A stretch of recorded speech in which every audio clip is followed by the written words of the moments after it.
Yeah, we're live. We're just gonna go right into it, I think. Yeah. That might sound awful. I was adjusting the mic. Let's talk a little bit about this Let's 5-0 win. Yeah, let's talk about it. I remember a couple. Wait, should we preface it first? Go for it. We played FC Cincinnati. We played FC Cincinnati. Look, we played the team that showed up on Saturday. That said, The professional team that showed up Saturday, we played them.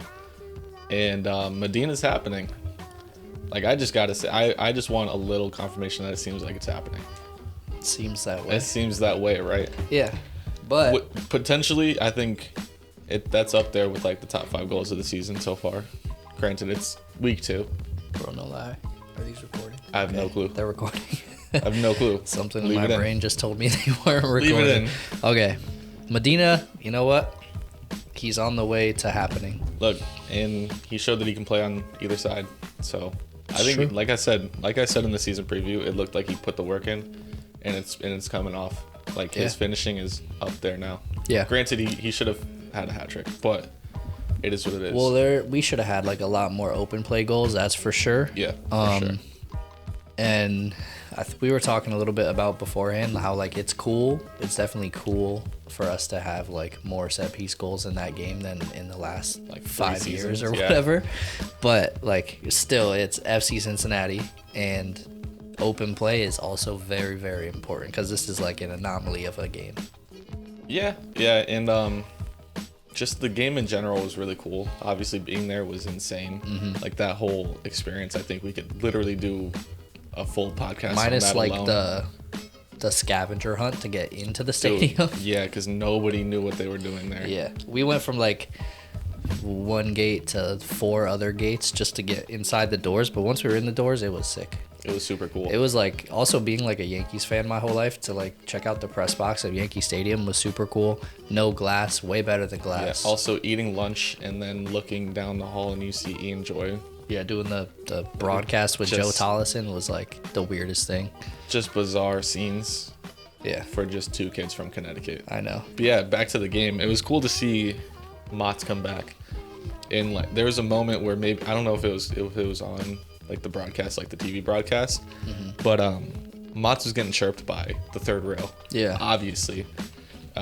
And I don't know if I can really say exactly what they were saying, but Mott's turned around and was just like, I love you guys. Like, I don't know what to tell you. And Yeah. started clapping. It was a cool moment. Well, even at the end of the game too, I think he went over there after our players like had their little moment, and he like shared a moment with the third rail Yeah. for a second with a little bit of, you know, And it makes me like, respect for each other. yeah, it makes me go back to when we were happy to see him leave. Like, that was based on his play as a person. Like, he's Yeah. one of the best people that's ever been at NYCFC. So Yeah. It made me have. it was good to see him back. It made me remember like the feelings that I had for Mott's when he was like. 'Cause he was our favorite player for good a long us. time. Yeah. Until he went to City Field. Yeah. Basically. And then it yeah, seeing his down. character like again in person to like remind us that he's not like the worst dude in the world. Yeah, exactly. It was cool. But yeah, I mean, to the actual game itself, it really wasn't much of a game. Yeah, like, I mean, back we and could forth. try to like talk about each goal, or in order of however we remember them. But the goal that I think of is Medina's curler. That one was so filthy. And like, keep in mind, the press box, like the people celebrate in there for sure because it's majority NYCFC Mm-hmm. people. But like, kind of a toned down kind of celebration, like not what you would see basically Yeah, in the crowd. in Like, the stands, like you're not obviously. reacting the same that you would in the crowd, just trying to be somewhat professional. Yep. But that Medina goal had everyone off their feet. Yeah. Like 100% of the people in there jumped up and were excited. It seems to me like that's something that like Maxi and Medina have definitely practiced like that exact play before, because it was just like executed so quickly and so perfectly. Like both of them knew exactly what was going Yeah. on, and Medina just executed like incredibly well. Maybe that's like the Ronnie touch, you know what I mean? Like really wanting Yeah. to focus on set pieces. Specific moments. Because every single goal came from a set piece. And like, yes, we had chances in open play, but we weren't really dangerous Yeah. in open play. Yeah, I mean, also 2 of them being own goals is a little like funny. Yeah. But it's still like you gotta. I don't think the Tati one counted as an own goal. I think that's still standing. Which I just that's physically. I'll look it up right now. Because I thought the rule was your shot needs to be on target, right? On target first. Which that thing was going straight to the forward side. Nowhere near the goal. It seemed like Tati really had angry feelings about the forward sign. Yeah, it was just nowhere near going in the goal. And then Chanot almost getting credited for the goal that just didn't touch his head. Didn't touch him at all. But I'll say our defense, including Chanot himself, played very well. Yeah, it's still a Tati like goal. Across the board. That's just weird. Still a Tati goal. Medina brace as well. Yeah, but our defense, it was good. I'll say Thor had a good game. Like his best game in our shirt so far, hands down. But he still defensively let up a lot. Yeah. Granted, I don't know how to pronounce his name. 13 for Cincy is rapid and insane. Oh, no. He's so good, and he's tough to deal with. But at the same time, it's like you have to track back. You can't be leaving. I mean, like you said, he played well. You have the free kick goal. That was just so filthy. Yeah. It was hard to tell from where we were who had even taken it at the point. We almost thought it was Maxi. Yeah. But that was filthy. It was dirty, yeah. Almost had to give him props in the garage after the game, but we had to be professional. We had to be top boys. We couldn't do it. Yeah. Although I did salute Ibiaga. Shout out Ibiaga. You've peaked. I have peaked. I did peak in that moment, though. I will say I felt so corny. I felt so corny. We made eye contact, and I was like, I don't know what to do, so let me give you one of those. I was so happy. I never saluted before, but never one time. All of a sudden. But no, I think the most underrated performance of that game, and unfortunately, we didn't get to see him finish the game, was Yasin. His performance was so good to me. Yeah. And it wasn't even what he did on the ball. He didn't do much on the ball. It was more that kid just never stopped tracking back. Yeah. He was like an Energizer bunny just going the whole game. And still getting mauled out there. Yeah. And just getting up, dusting it off, and keeping going. That's really going to be what he's doing this season.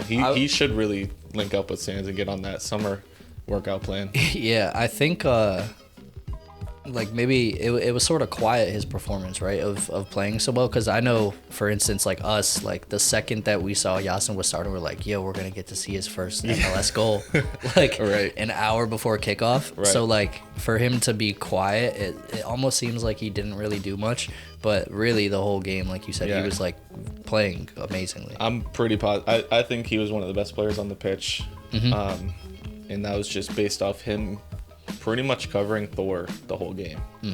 So Thor had the freedom to kind of do what he wanted. Yeah, that helped Thor a lot. Yeah, because exactly. Thor was always getting up the field, making great passes. And then I would have liked, like you said, to see Yasin in the game when Malt was in, because him not now having that extra responsibility from Thor to watch the back, he could stay up, and it'd be great to see if he was attacking most of the time. Exactly. But with the subs made at the same time, that's just not going to happen. So yeah, but also we had some good subs from Ronnie, in the sense that Shardy came on and I think he hit the crossbar twice. Yeah. Ripped 2 shots and hit the should have scored at the end there. He just didn't lift it over Cropper's hand. Yeah. But at that point, I don't think 5-0. he didn't really have much time in the game. Yeah. At that point, so he's probably still settling in. And not much time to think about it either, with a defender on his back. But in terms of goalies, dude, Sean Johnson went and was like, "You guys are upset about last week. Let me show you why I'm here and why I'm the captain." Yeah, full steam ahead. He's the captain of this squad. He like you said, I think he really had a chip on his shoulder after last week. He definitely was upset about that, as to have that be his season opener. And he's not the type of guy to especially allow something like that to happen in front of his home and his fans, because he's the type of guy that really cares about the fans and stuff like that. And he just put on probably one of the best performances that he's had in his career, really. For sure. With us, for sure. That was honest. His double save was one of the craziest moments I've seen live. That was I believe right after Medina's worldie was that double save. Yeah. And we were saying okay, at 5, we just want the clean sheet. Yeah, exactly. Score 5, get the goal differential. get out of there with a clean sheet, and like we're buzzing for the next week. Yeah, which we are.